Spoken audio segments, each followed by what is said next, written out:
aí, Rafa Gonçalves? E aí, namorado, você tá bem? Tô bem demais, correria. Acabei de vir lá da Dunamis Farm, 7 dias de Pockets Immersion.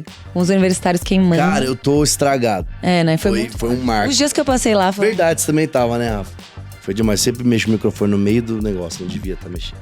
Seja bem-vindo a um Dunamis Hangout, né? Sejam bem-vindos a mais um. Essa semana a gente tá o quê? Como? Cara, a gente tá rodando 3 eventos ao mesmo tempo. E aí, aproveitando ali o pessoal que tá vindo pra Sete Ness também. É verdade. A gente tá ali enchendo a paciência deles. Por favor, fala com a gente um pouquinho. E a gente tem você viu uma janelinha aí pra encaixar essa pessoa que pra gente é tão especial, inspiração. É. E eu acho que vai ser uma conversa muito boa. Eu me lembro, no ano que eu me converti, eu esperei aqui pra contar isso. Mas eu dormia todos os dias ouvindo uma palavra de quem a gente vai entrevistar aqui agora. Forte, aí fez parte da sua história. Todos os dias. Eu começava, obviamente, palavra de 4 horas, né? É Alguma verdade. hora você dormia ali na sua cama. Enfim, mas sonhos proféticos, muita coisa. A gente tá aqui com ele, Luiz Hermínio. Luiz Hermínio, que tem um chamado apostólico, um chamado profético, pastoral também para nossa nação. Luiz, seja bem-vindo. Obrigado. Queridos, Deus abençoe. Feliz de estar aqui com vocês nessa alegria contagiante. Não é? Glória a Deus, como é bom, né?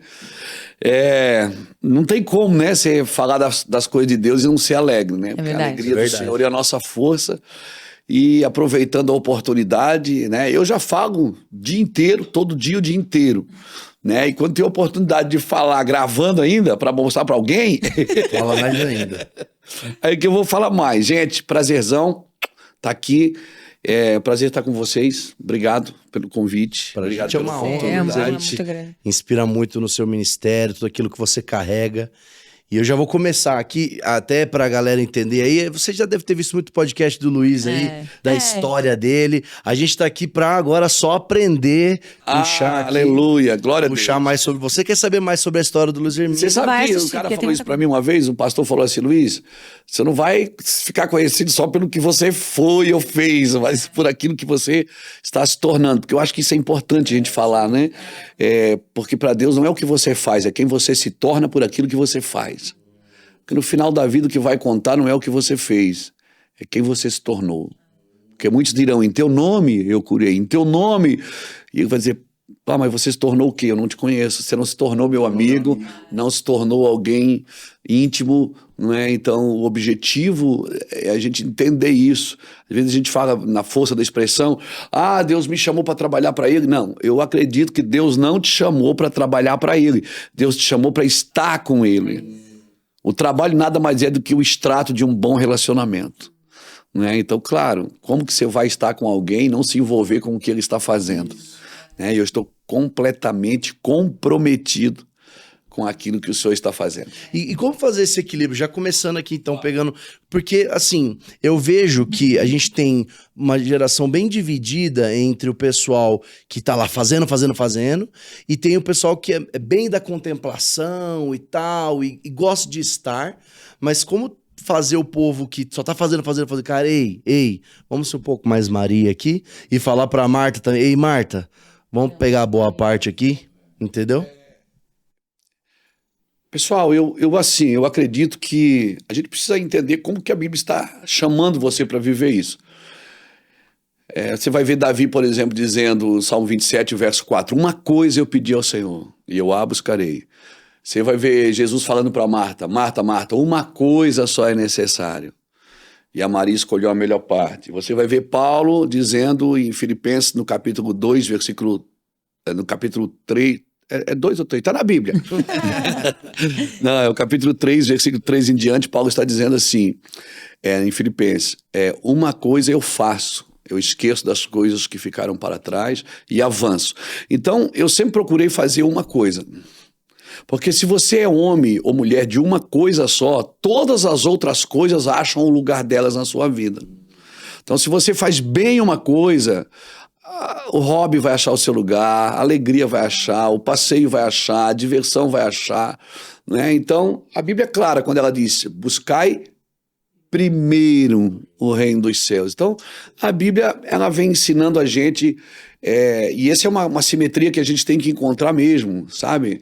Porque às vezes a pessoa se empenha no serviço, e o serviço é importante, mas e ela não... É um serviço que não vai chegar a lugar nenhum, né? Eu não quero fazer coisas inúteis. Né? A gente vinha conversando no carro, até falo assim, hoje eu tenho uma agenda para anotar coisas que eu quero parar de fazer. Olha isso. Por quê? Porque eles estão me tirando das coisas úteis, das coisas que realmente fazem sentido. Então tem coisas que não faz mais sentido, não é porque elas não são importantes, mas para este momento elas não são importantes. Então eu preciso entender o que é prioridade para Deus. Se ele está dizendo que a prioridade é buscar o seu reino e a sua justiça, então eu vou fazer isso. Se ele está dizendo que a prioridade é adorá-lo, contemplar, né? Porque Davi diz isso no Salmo 27, verso 4. Uma coisa eu pedi ao Senhor e a buscarei, que eu possa estar na casa do Senhor todos os dias. Para quê? Contemplar a sua formosura e aprender. Então o que é que vem primeiro? Contemplar ou aprender? Contemplar. Então a gente precisa entender, gente, que tudo que Deus faz primeiro é prioridade.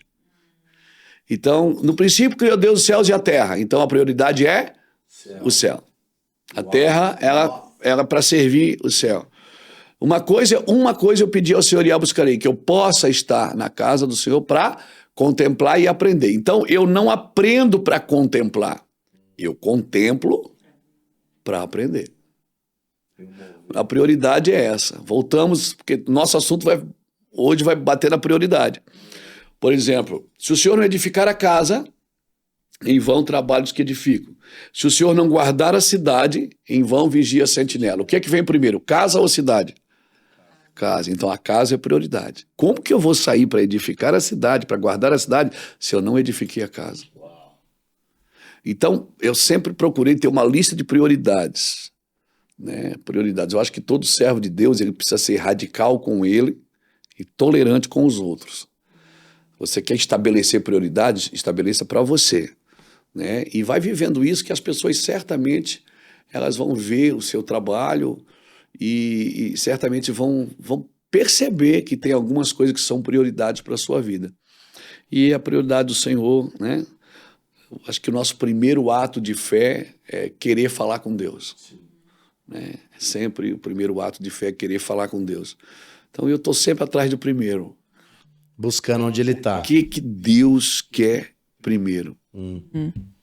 E só uma pergunta, porque a gente não vai contar essa história, se você quiser saber, a gente falou, tem outros podcasts, mas logo quando você se converteu, essa prioridade, ela foi sendo reestabelecida na sua história, porque a gente tem muitos jovens também aqui. Eu acho que eles hoje têm muitos desafios também. É que todo mundo, Rafa, quer achar a varinha de condão. Como que faz? Luiz, quantas horas você ora por dia? Irmão,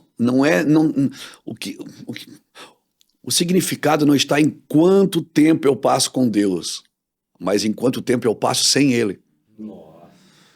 Então assim, porque não se trata de entrar 2 horas num quarto para orar, se trata de viver o dia inteiro, é o cotidiano. Porque se ele diz assim para mim em Tessalonicenses 5,17, orai sem cessar, ele não me pediria uma coisa que eu não posso fazer?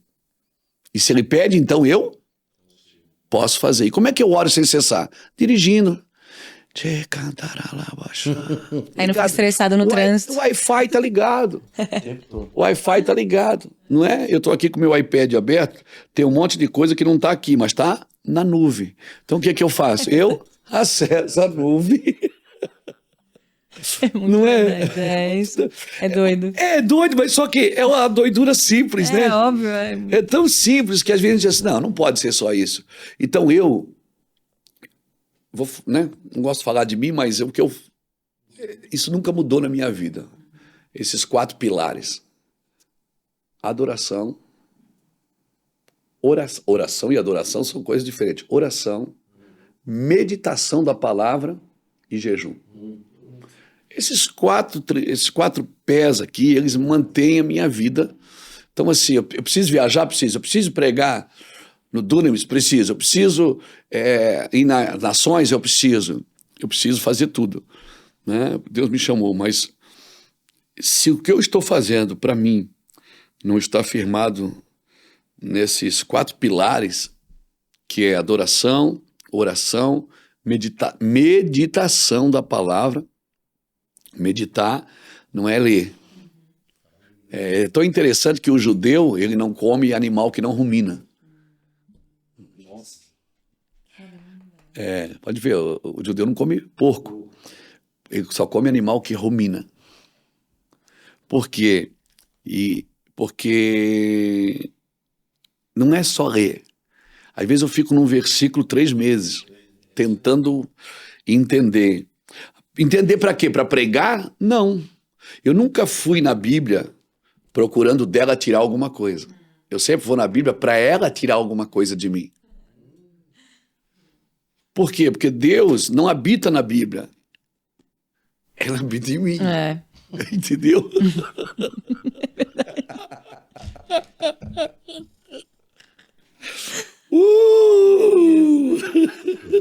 Recebe aí.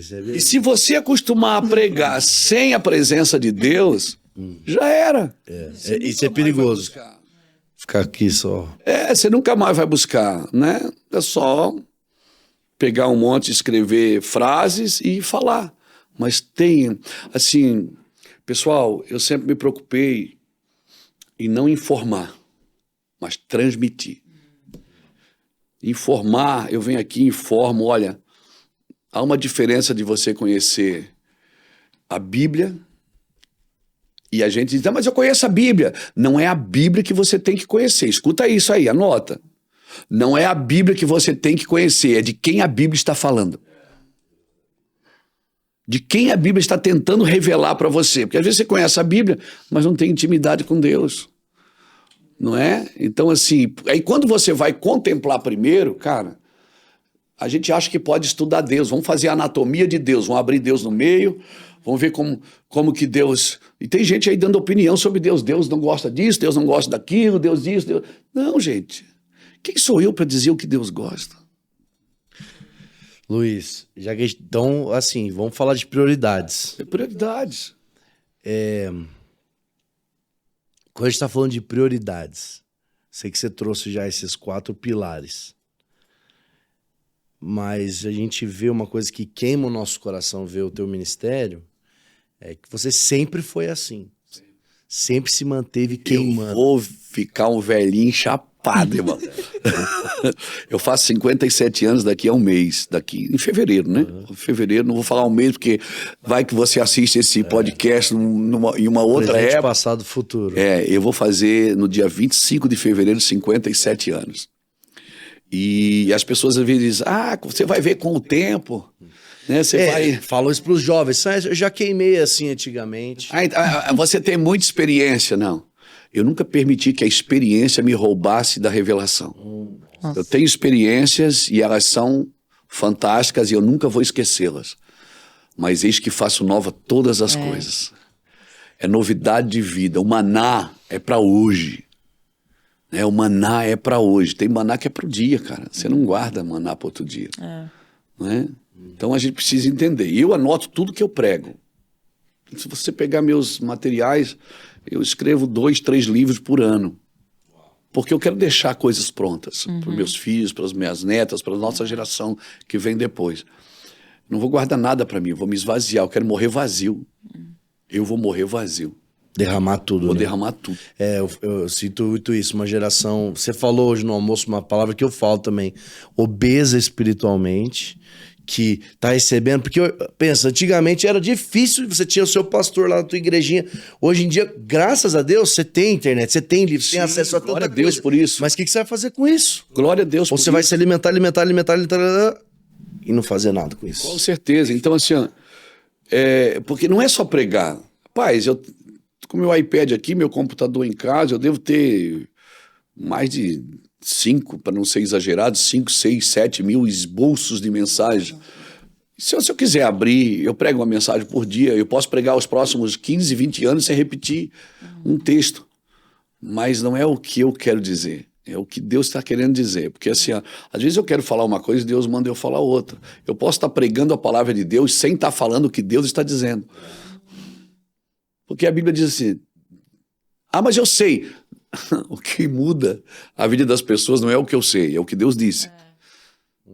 Então, assim, eu sei que eu sou fraco. Mas ele diz o quê? Diga ao fraco Eu sou forte, mas eu sei que eu sou fraco, mas eu tenho que dizer outra coisa. Por quê? Porque a revelação, a cura, não está no que eu sei, está... você pode me dizer, mas o povo que não conhece Deus, né? O meu povo perece porque ele falta conhecimento. Claro, o conhecimento... Agora, querido, conhecer sem compreender, sem entender, você só desfruta o que você entende. Mateus 13:19 diz assim, ouvindo alguém o evangelho do reino e não entendendo, veio o maligno e rouba-lhe a semente. Então, eu preciso entender. Deus não deixa eu sem entendimento. Preciso conhecer, eu estudo, busco, mas deixa um hiato no meio ali para Deus te tirar dali, que às vezes você organiza tanto que não tem lugar para o Espírito. E eu ia falar exatamente isso. Quem vai te revelar, aquele que vivifica a palavra, é o Espírito. E se uma geração não buscar isso tanto quanto buscar a palavra, vai ficar ou uma igreja com mover sem a palavra, ou uma igreja da palavra sem o mover. Ou às vezes faz num ato de religiosidade, né? Eu vou ler porque tem que ler, ou tenho que dar um check aqui, mas de verdade, você convidou o Espírito Santo pra te trazer a revelação, ou de fato você tá tendo alguma revelação, aquilo tá te transformando. Eu acho que esse é um desafio também pros jovens hoje, assim, da gente... A gente tem o check de ler a palavra todos os dias, de fazer, mas será que isso tá gerando mesmo transformação? Tá gerando mais anseio, mais busca, mais amor pela presença? Então... Eu acredito que, assim, a chave qual é? O que eu faço para Deus me usar? Não usa Ele. Não usa Deus. Deus só tem uma maneira de te usar, do jeito dele. E só vai te usar se você não usar Ele. Então, volto a afirmar, a parada, a revelação, vamos dizer assim, a chave mestra aqui não é ser usado por Deus. Eu posso ser usado por Deus e ir para o inferno. A questão é o que eu estou me tornando enquanto eu estou servindo a Deus, enquanto eu estou andando com o Senhor. A questão sempre é o que eu estou me tornando. Eu estou melhor? Eu estou um crente melhor? Eu estou um marido melhor? Eu estou sendo transformado de glória em glória, né? De presença em presença, com o rosto descoberto, refletindo a glória de Deus. Eu estou representando bem, porque Deus me chamou para representá-lo, não foi para substituí-lo. Agora, é claro, tem coisas que Deus vai exigir de você que não vai exigir de outro, por causa do nível que você está vivendo. Você está dizendo que Deus faz acepção de pessoas? Não. Deus faz acepção de atitudes, não de pessoas. Deus não tem filhos prediletos, mas Ele tem filhos dedicados. Muito bom. Deus ama a todos. Jesus está no meio de 2 ladrões na cruz. Um disse assim, se tu é o filho de Deus, por que tu não tira a gente daqui? Tu não é coisa nenhuma, filho de Deus, tu não é ninguém. Jesus nem olhou para ele. Jesus não conversou com ele. O outro ladrão disse assim, cala a boca aí, rapaz, nós somos pecadores, ele não fez nada, o que ele fez? Ele não fez nada. E aí ele começa a conversar com Jesus, ele diz, mestre, lembra-te de mim quando entrares no teu reino. E Jesus com ele conversa. A minha pergunta é, Jesus morreu por qual dos 2 ladrões? Pelos 2, mas deu atenção porque quis. Deus não dá atenção para quem não quer. Assim, ele ama a todos? Ama. Mas confia em todos? Não, Salmo 25, o verso 14 diz que o segredo do Senhor é para aqueles que o temem. Então, meu irmão, Deus não pega leve com quem ele investiu pesado. Se Deus investiu pesado na tua vida, se prepara, ele não vai pegar leve com você não. Aí você olha para o outro, mas por que ele pode? Mas você não. Então cuide da sua vida. Você tem que cuidar da sua vida sem comparação, porque se houver comparação vai haver competição. Então cuida bem da sua vida, cuida bem do seu ministério. Tem coisas que eu não faço, não é porque é pecado. É porque eu não... Por causa daquilo que eu represento. Se separar, santificar, né? Santificar não é só... Você não faz por quê? Mas não é pecado, pastor. Pecado é beber, pecado é se embriagar, pecado é... Tá, mas eu não faço. Por quê? Por causa daquilo que eu represento para aquela pessoa. E também como um pai, né? Que você carrega. Exatamente. Por causa daquela pessoa, assim, tem coisas que você não vai me ver fazendo. Pastor, mas não é pecado. Eu tenho noção que não é pecado. Mas, cara, não se trata de abandonar coisas proibidas. Se trata de renunciar até as permitidas. Para entrar em alguns lugares que... gente, eu não quero ser assim, não quero ser místico aqui, mas não tem... A gente gosta. Entendeu? Assim, ó, não tem. Não tem, você tem que se separar. Se você quer viver uma vida íntima com o Senhor, de conhecer coisas do céu, conhecer revelações profundas, que nem a NASA sabe. Cara, você vai ter que entrar em alguns lugares em Deus. Assim, tem um lugar em Deus que é para os filhos, não é para os evangélicos. Tem um lugar em Deus que é para os filhos, é os filhos que acessam. Né? Foi isso que Deus falou para Davi, através de Natan. Ele disse, cara, eu te dei isso, te dei aquilo, te dei aquele outro. Se fosse pouco, tu tivesse me pedido mais, eu tinha te dado, mas por que você foi fazer isso? Agora eu não posso te ajudar.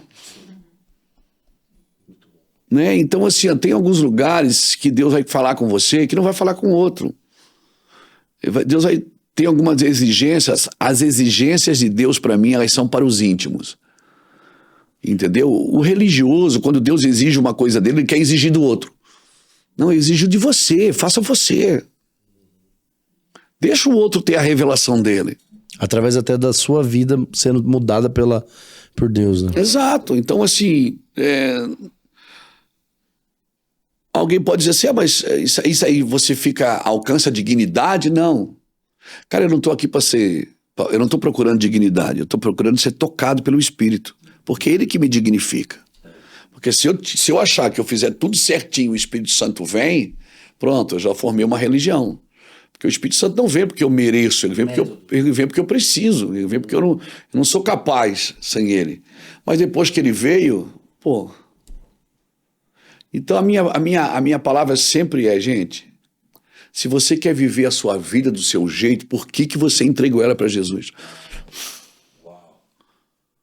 Sim. Ele é Senhor, né? Não é só Salvador. Exatamente. E Jesus é Senhor dos senhores, não é Senhor dos salvos. Dos salvos ele é Salvador. Então ele só é teu Senhor se você for Senhor de tudo, que nada pode estar entre você e ele. Você tem que ser Senhor dos vícios, Senhor do pecado, Senhor, sabe, da tentação. Você tem que governar, porque a ideia de Deus, eu vou te chocar, mas a ideia de Deus não foi só te salvar, foi te devolver o lugar de governo que Adão perdeu. É o domínio, né? Não é sobre outra pessoa, é sobre coisas. Coisas você domina, pessoas você conduz. Então... Quando você vai descobrindo essas verdades, você vai se chocando. Você diz, cara, então eu aprendi tudo errado? Não é que eu aprendi errado. É que para mim existe um tempo dentro do tempo que só quem acessa é os filhos. Sabe, tem um lugar ali que só quem acessa é os filhos. Tem um maná que é para servir na mesa dos filhos. A gente até teve uma conversa recentemente com o Gustavo Paiva aqui sobre filiação e realmente está me trazendo assim a importância, o poder da filiação mesmo, que é realmente chamar Deus de pai, é chamar ele da maior patente mesmo. O pai, ele também provê, então o pai está acima do Jiré, ele está acima do Rafa.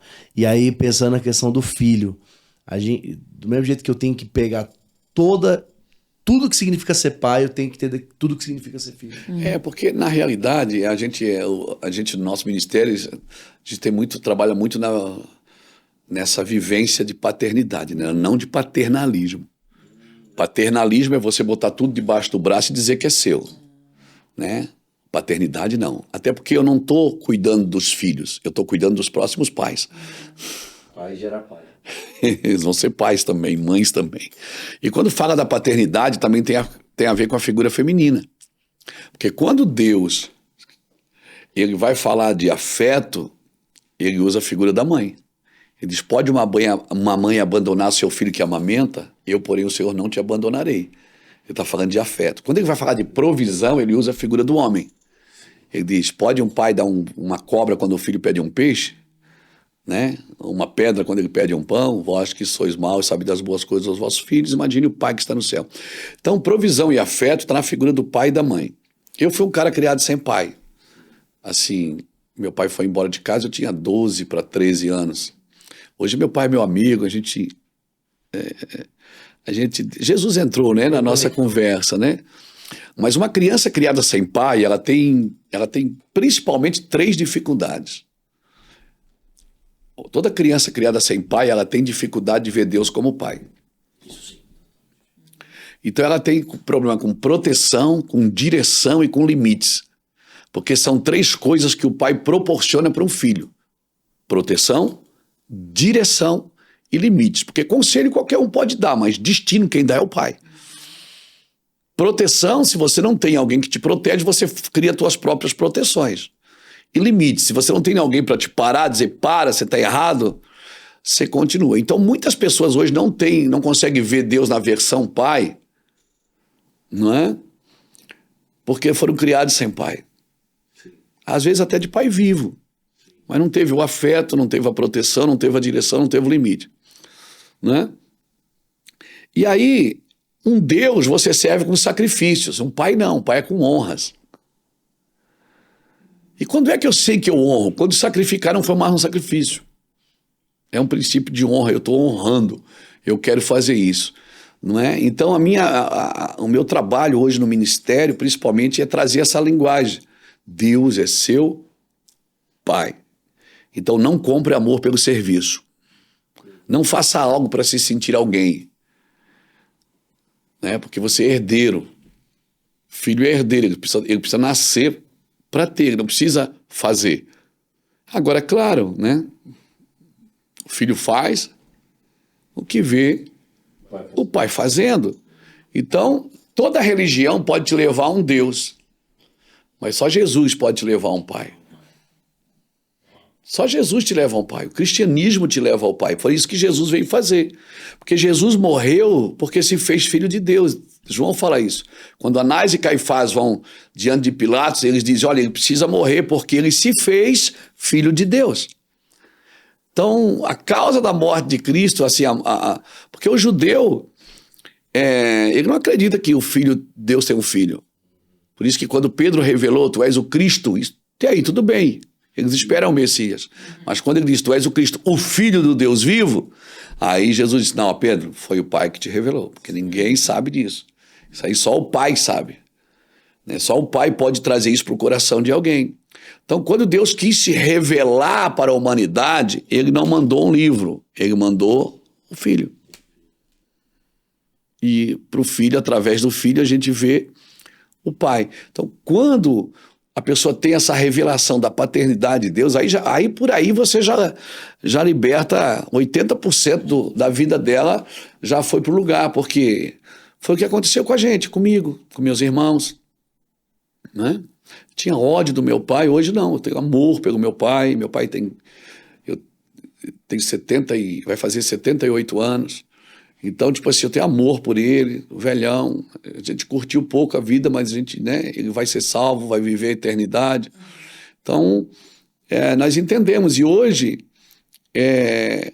o nosso ministério, o Mevan, é considerado uma casa de paternidade por pessoas que foram criadas sem pai. Você teve que dar uma coisa que você não recebeu, isso é graça de Deus pura. Não, até porque a falta de paternidade, ela forma líderes que são... Tudo volta ao redor deles mesmo, né? Com certeza. Conseguem também ser um pai. É porque é ao redor do serviço. Tentando suprir. É ao redor do serviço. Então, assim, tudo volta... a gente vai... Deus não me chamou para trabalhar com ele. Deus me chamou para estar com ele. E agora, o serviço, volta a dizer, é o extrato do relacionamento. Quantas pessoas estão trabalhando para Deus e se perdendo no caminho? Por quê? Porque está comprando amor pelo serviço. Isso é uma carência paternal. E quando o filho, porque eu sinto que o Brasil, ele teve um grande batismo, assim, de paternidade nesses últimos 15 anos, assim, começou a se falar muito isso. A época do meu pai, que já tem 70 anos, cara, pra ele era estranho ficar chamando Deus de pai, assim, por mais que isso esteja muito óbvio na Bíblia.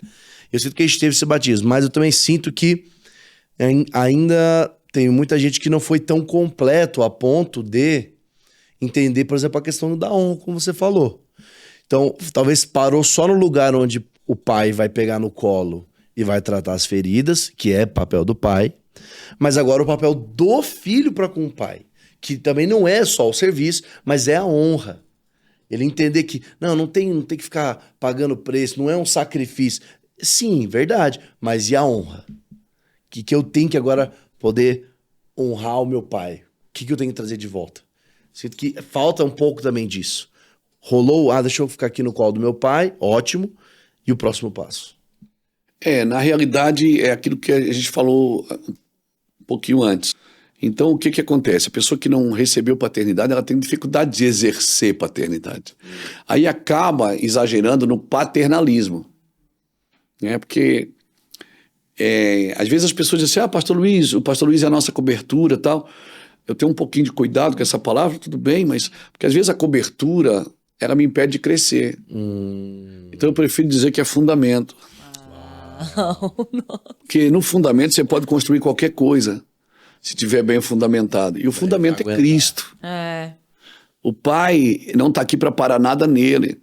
Porque a promessa diz o quê? Deixará o homem a sua casa, se unirá à sua esposa e se tornará. Então deixar é um período, se unir é outro e se tornar é outro. É um processo. Então, o meu trabalho aqui, como é que eu vou explicar isso para que a gente entenda como liderança? Um exemplo, imagine uma panela de pipoca. De pipoca. Não essa de micro-ondas, não. Essa panela, lembra da panela de pipoca? Você mexia. Aí você começa a ouvir os estouros, né? Pum, pum, pum, pum. Quando acaba de estourar, você pensa o quê? Tá pronto. Aí quando você vira aquela panela de pipoca na bacia da pipoca, você percebe que ficou um monte de pipoca embaixo que não estourou. Culpa de quem? Do fogo? Não. Da panela? Não. De quem? Das pipocas que já estouraram e não saíram de cima. Então, assim, a vida ela é uma continuidade. Então, assim, se eu já estourei, eu tenho que sair. Para que quem não estourou ainda, entendeu? E o problema é que a pipoca que não estourou, cara, não tem mais jeito, ela não vai estourar mais. E aí acaba se queimando. Então, assim, aquele milhinho de pipoca ali, cara, ali dentro tem uma pipoca. Você não sabe o que tem ali dentro até você submeter aquilo numa temperatura elevada. Então, o trabalho da paternidade é empoderar os outros. Você é um rio, não é uma represa. Você não pode parar as pessoas em você. Então, às vezes, nós estamos em igrejas cheias de gente vazias. Por quê? Porque cercou, o cercado ali, tá ok.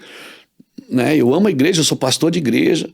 Mas aquelas pessoas têm que funcionar. Elas têm que, sabe? Não dá para ficar ali. Elas precisam desenvolver. Então, eu tenho até um certo cuidado da igreja do cuidado. Porque a igreja do cuidado... Sabe, aquela pessoa que só quer que você cuide dela, cuida. Às vezes você cuida tanto que ela não cresce. É só necessidade natural. Não é evolução espiritual. Exatamente. Então, assim, porque a profecia diz o quê? Deixará. Irmão, e esse deixar é deixar mesmo. É deixar emocionalmente, deixar financeiramente, é deixar. Você tem que deixar para poder...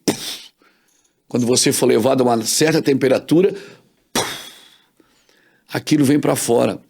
Então, hoje nós temos uma igreja, até perigoso falar disso, mas eu vou falar. Pode falar. A gente já teve uma igreja muitas vezes infantilizada. E Gálatas 4:1 diz que se o herdeiro for um menino, de nada ele difere de um escravo, ainda que ele seja senhor de tudo. Crianças, Deus não dá herança para criança.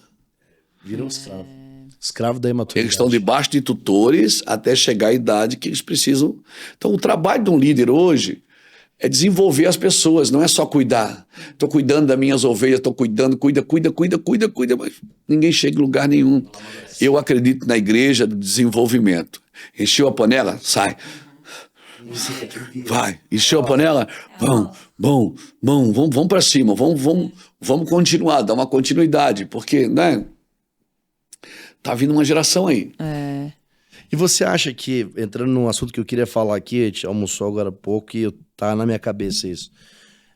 Acho que essa leitura que você trouxe no almoço, que eu queria que você trouxesse, dessa igreja, você falou infantilizada, essa igreja de cuidado, daquela mistura a ver, onde inverteram os papéis que você falou sobre fundamento e movimento apostólico, pastoral. Eu queria que você compartilhasse isso, porque eu acho que tem tudo a ver. Eu sou pastor de uma igreja, né? Eu acho que eu ainda sou pastor de uma igreja. Mas eu vou falar assim, eu sou pastor de uma igreja há 23 anos, estou na mesma igreja, lá em Itajaí, Santa Catarina. A gente tem uma equipe lá, pastoreio. Então, assim, quando eu comecei, eu nasci uma criança, eu estava lá. Morria alguém, eu estava lá. Casava alguém, eu que fazia. Entendeu? Eu ia para a igreja 2 horas da tarde, ficava atendendo pessoas até 7 horas da noite, aquela fila de gente. Acabava o culto, aquela fila de gente orando. Eu era o pastor do cuidado. À medida que foi aumentando a esfera de atuação, que já não foi só em Jerusalém, foi na Judéia. E aí, então, esses dias eu estava no Japão, do Japão eu fiquei 4 dias em casa, depois fui para os Estados Unidos, fiquei 45 dias sem ir na igreja. Aí você tem, mas você é o pastor? Não, mas eu tenho uma equipe funcionando. Então aquele irmão que começou comigo, ele disse, pastor Luiz, agora ficou grandão, tá doido, não atende mais a gente. Eu atendo, irmão João, eu atendo, irmã Maria. Eu atendo, são pessoas do meu coração, só que assim, então a gente treinou o Mevan, a gente treinou a igreja para não ficar na dependência de um pastor. Agora, claro, acionou, se precisar de ajuda a gente tem alguém para socorrer, cada ministério tem um líder, tem um pastor. Então o que eu via? Nós herdamos dos irmãos americanos, né, fomos catequizados pelos irmãos americanos, de ter uma igreja, vamos abrir uma igreja. Então a igreja ela tinha um fundamento pastoral. Era uma igreja, uma mega, uma ultra super igreja com um pastor e ele fazia tudo. Eu já fui esse cara. Ele fazia tudo, todo dia, e ainda fazia programa de rádio, de tarde. Todos os vídeos é você que aparece. Era uma loucura. Todas as fotos. Isso é uma loucura. Eu fazia tudo. Aí no final da vida esse cara vai morrer, ele vai estar cansado. Descanso é tão importante que Deus trata como mandamento. E aí no final da vida esse cara vai estar cansado, porque o fundamento da igreja é pastoral. Nós herdamos isso dos irmãos da América. Há 30, 40 anos atrás, começou o movimento apostólico dos irmãos da América Latina. Né? Tantos irmãos que a gente entraram no Brasil e nos ensinaram sobre reino, sobre a unção apostólica, né? Saiu todo mundo, muita gente foi ungida apóstolo, que não são, muitos foram ungidos, receberam uma carga que não era para eles, mas, amém, não quero entrar no mérito aqui, vamos entrar no conceito. E aí nós já tínhamos um problema, que era um fundamento pastoral. E agora a gente tem 2 problemas. Fundamento pastoral e o movimento apostólico. E aí quando eu comecei a ler, a entender, a estudar e a chorar por isso, eu vi que tinha... eu cuidei de gente que pagou para ser ungido apóstolo. Pagou. Deu uma oferta para alguém ungir ele apóstolo. Eu fui procurado lá em Itajaí por pessoas que disseram assim, membros de igreja, disseram assim, pastor, o nosso pastor vai fazer aniversário, a gente queria dar um presente para ele, você não ia lá ungir ele apóstolo? Eu digo, claro que não. Meu Deus. Porque isso é um chamado, ninguém toma para si essa honra. Né? Porque, e por um outro lado há uma grande discussão, apóstolo era os de Jesus, e era mesmo, eu não sou apóstolo de Jesus, eu sou apóstolo da igreja. Deus tinha um apóstolo e enviou ele. Jesus tinha 12 e enviou os 12. E a igreja tem milhares.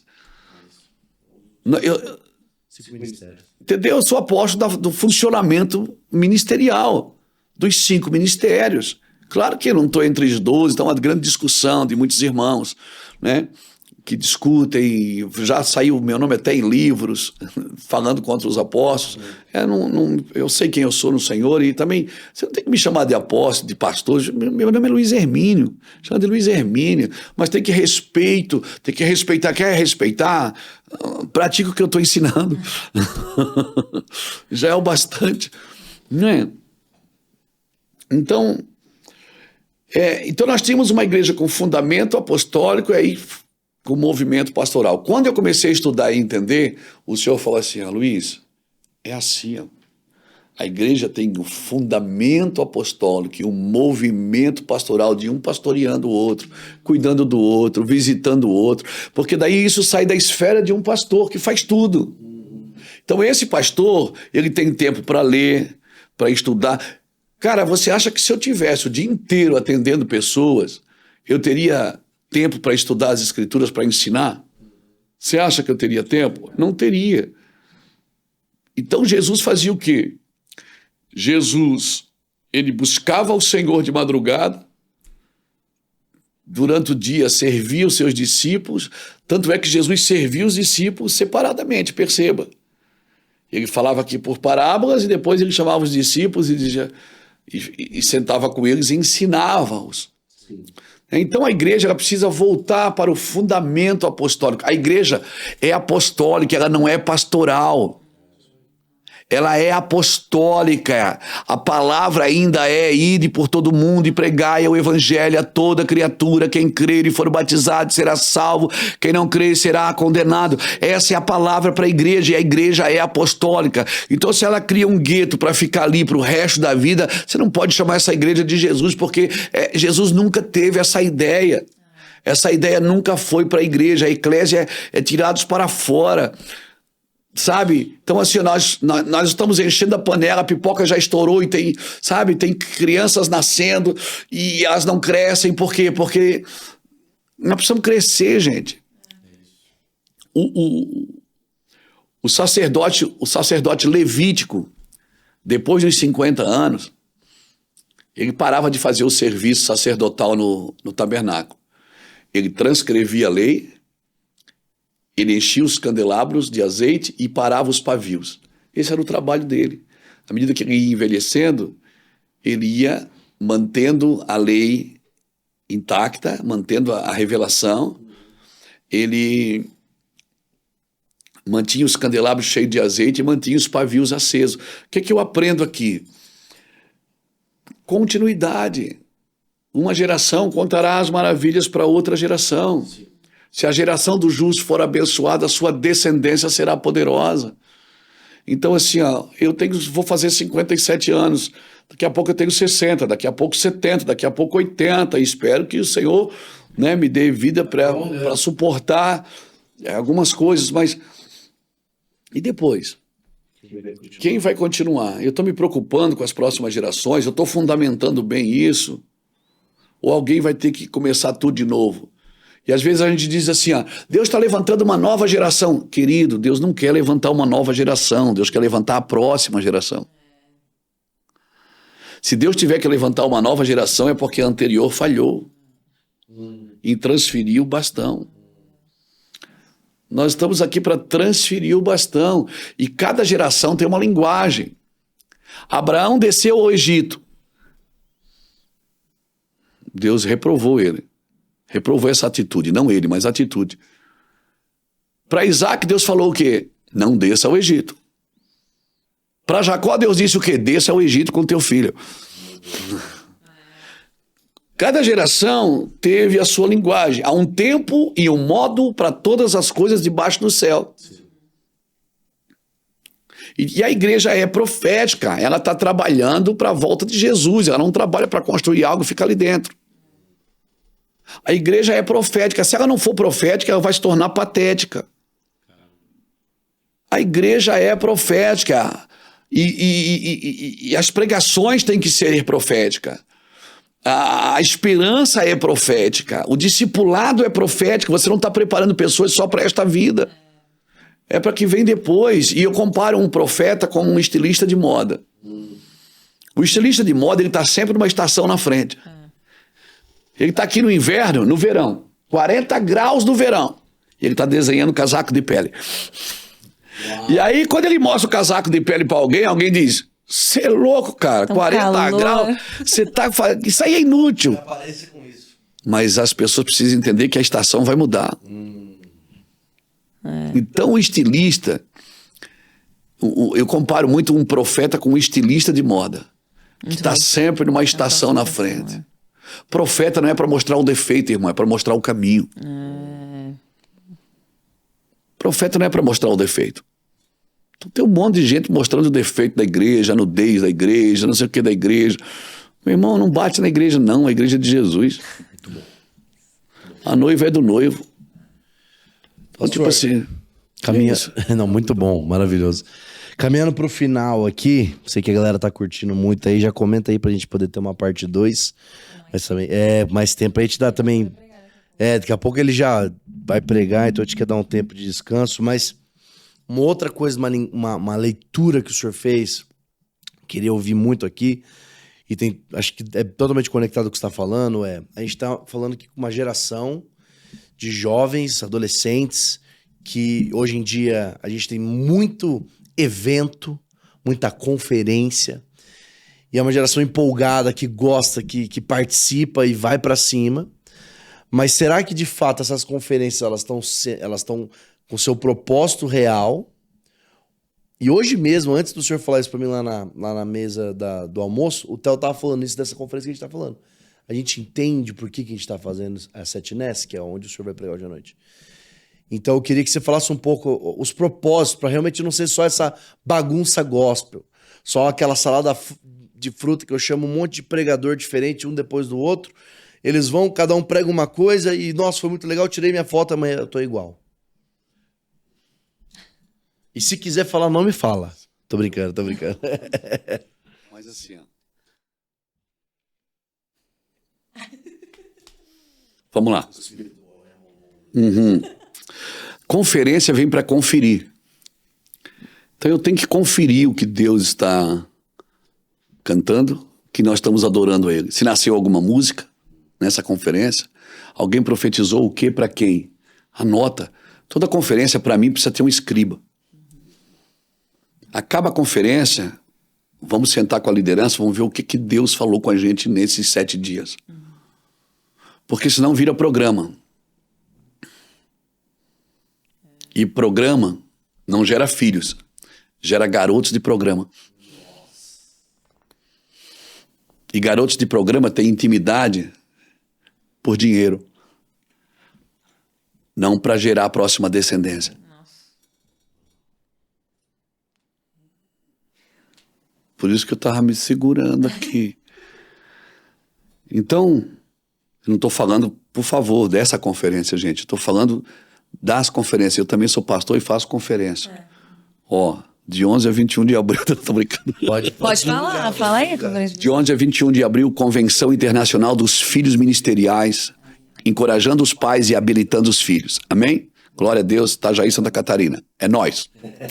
Então, conferência, ela não pode só ter só programa, porque senão às vezes a igreja entra no programa, porque tem que manter a massa, tem que manter as cadeiras cheias, tem que manter o ciclo vicioso do entretenimento, não é?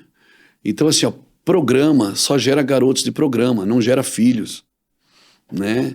E garotos de programa têm intimidade por dinheiro, né? É pesado, mas assim, me perdoe falar isso, mas então a gente tem que cuidar para ver se até o que a gente está fazendo não é inútil, não é? Não, tá curando? Tá curando, tá. É só cura que Jesus quer curar? Não. Jesus, quando aquela mulher tocou na orla do seu manto, ela tocou e ele parou. Por quê? Porque ele não queria só curar. Ele parou e olhou nos olhos dela. Sabe? Então, assim, gente, eu acho que tudo é importante, tudo tem a sua importância. Tudo tem a sua importância, mas nada substitui a continuidade.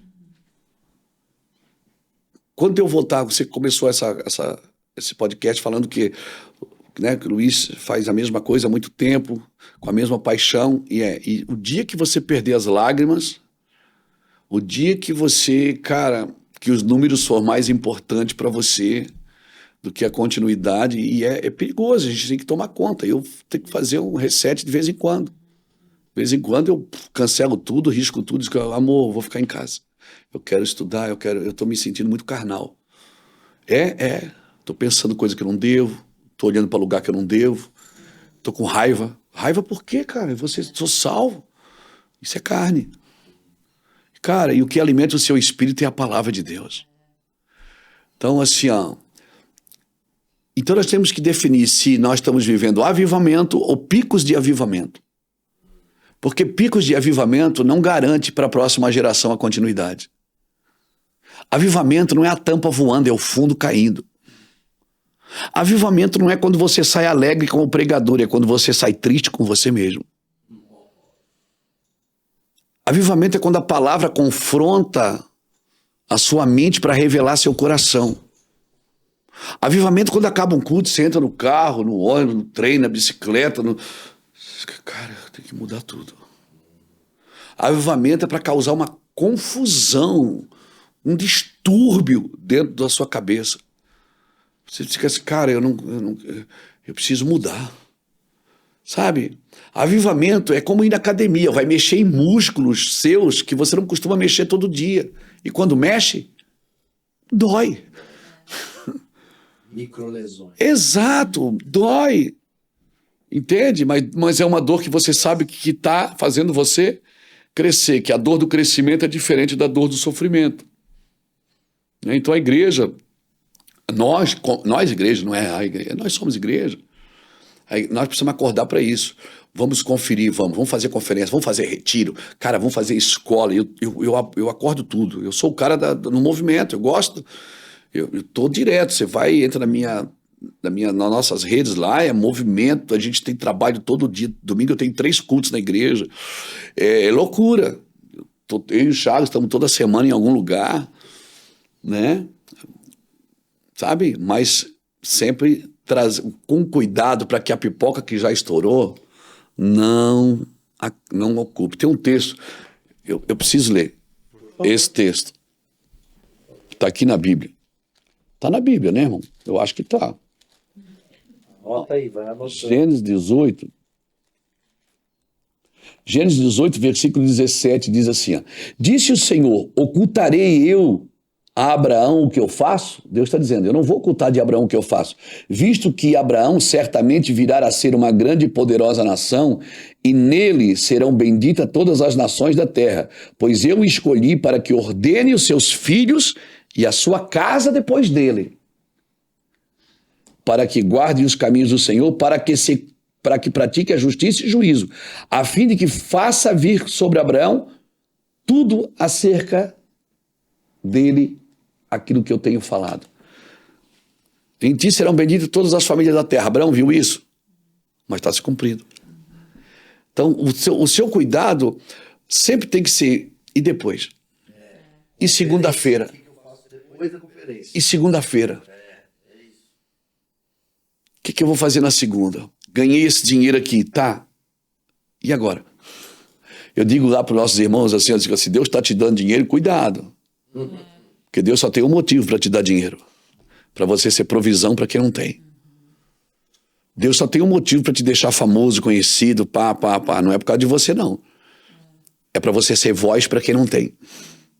Então, esses dias até vinha no carro conversando com o Felipe, estava falando isso para ele. Ele disse, Felipe, você não tem medo da fama? Você não tem medo da fama?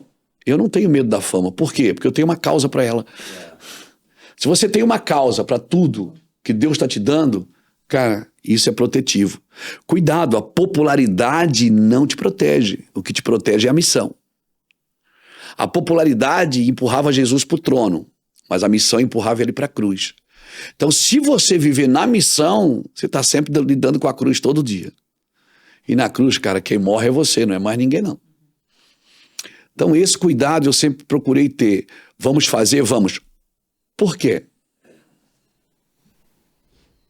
Para quê? Depois, ter a pergunta, né, do porquê é muito importante. E ter a visão A visão do porquê você vai fazer. É, por que eu tenho que ir para lá? Por que eu tenho que fazer? Por que eu tenho que pregar? Qual o objetivo? Quem vai ganhar com isso? Quem está ganhando crédito?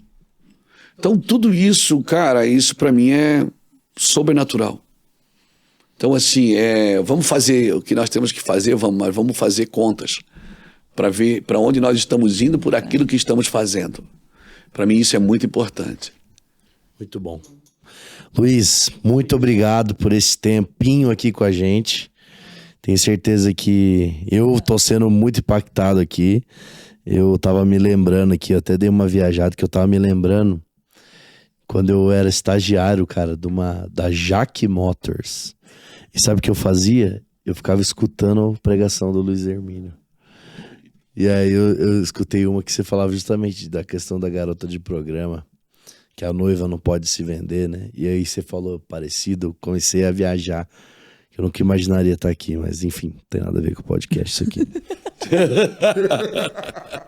Começou a chorar. Não, mas cara, evangelho é naturalmente sobrenatural. Evangelho não tem a ver com você. Né? Evangelho não tem a ver com você, tem a ver com o todo. Deus é coletivo. O Pai, a oração que ele ensinou qual é? Pai, pão, nosso. Se o Pai é nosso, o pão é nosso, o pecado também é nosso. Porque se um membro do corpo padece, todo o corpo padece. E Deus, quando cria, ele pluraliza. Façamos nós. Então, tudo que é plural é coletivo, é corpo. Né? Então, a gente precisa entender o corpo de Cristo, o movimento do corpo. Não estou dizendo que eu entendo, né? Mas eu estou trabalhando para tentar entender um pouco mais, né? Sem ser prolixo, sem ser chato. Né? Porque às vezes a gente se torna um crente chato, mas porque acha que está muito radical e tal. Mas não é isso, é porque, cara, não tem mais. Você vai descobrindo umas verdades que não... Aí não tem algumas coisas que não faz mais sentido para você, entendeu? Não faz mais sentido ouvir algumas coisas, ver algumas coisas. Ah, mas é pecado? Não é, mas eu não quero mais. Muito bom. Luiz, muito obrigado por esse Benção, tempo. gente. Obrigada mesmo. E a gente sim. Uma horinha aí, quer falar? Pode falar. Não, vamos pedir pra ele orar, porque a gente sempre... porque a gente sempre pede... A gente sempre pede pro nosso convidado orar ou entregar uma palavra pra quem tá assistindo, quem tá recebendo aí, os jovens que estão assistindo isso. Então a gente queria, se você quiser dar uma palavra, se você quiser orar... Eu queria deixar um texto bíblico, Salmo 25, o verso 12 a 14, que diz assim, qual é o homem que teme ao Senhor? A este lhe ensinará o caminho que deve escolher. Sua alma repousará na prosperidade e a sua descendência herdará a terra. O verso 14 diz assim, o segredo do Senhor é para aqueles que o temem, a este ele lhes fará saber a sua aliança. Está sem direção? Talvez não seja sem direção que você esteja, talvez seja sem comunhão, porque é a comunhão que gera a direção. Qual é o homem que teme? A este lhe ensinará o caminho. Não precisa correr atrás de dinheiro, porque a sua alma vai repousar em prosperidade. E a sua descendência vai herdar a terra. Amém? Eu estou aqui hoje porque eu sou fruto de oração de uma descendência passada, que orou por mim, que buscou a Deus pela minha vida e pela vida dos meus filhos e netos. E o segredo do Senhor. Tem segredos. Deus tem segredos que ele não conta para todo mundo. Ele conta para aqueles que são íntimos. O temor do Senhor é o princípio de toda a sabedoria. Você pode ter estudado muito, aprendido muito, glória a Deus, você pode falar 200 idiomas, se é que tem 200 idiomas, deve ter. Mas isso ainda pode não ser sabedoria. Deus te abençoe e te guarde, e eu oro para que a mão do Senhor esteja estendida sobre a sua vida, sobre a sua casa, sobre o seu ministério. Não se preocupe com aquilo que você ainda não sabe. Tem uma ignorância que te protege. Mas se você já sabe, você é responsável em fazer também. Que Deus te abençoe em nome de Jesus. Amém. Obrigado, Luiz. Obrigado por esse tempo. E obrigado você que assistiu até aqui. E a gente vai ficando por aqui hoje. Vamos ficando por aqui, A gente tem muita recebe na sua pergunta ainda casa. pra o Luiz Hermínio na próxima vez que ele viesse. Já faz a sua próxima lista a de gente perguntas. faz um A gente programa tem de mais 6 tempo. horas aqui. É verdade. Deus abençoe você. Até a próxima, Até galera. o próximo Sem Hangout. Valeu!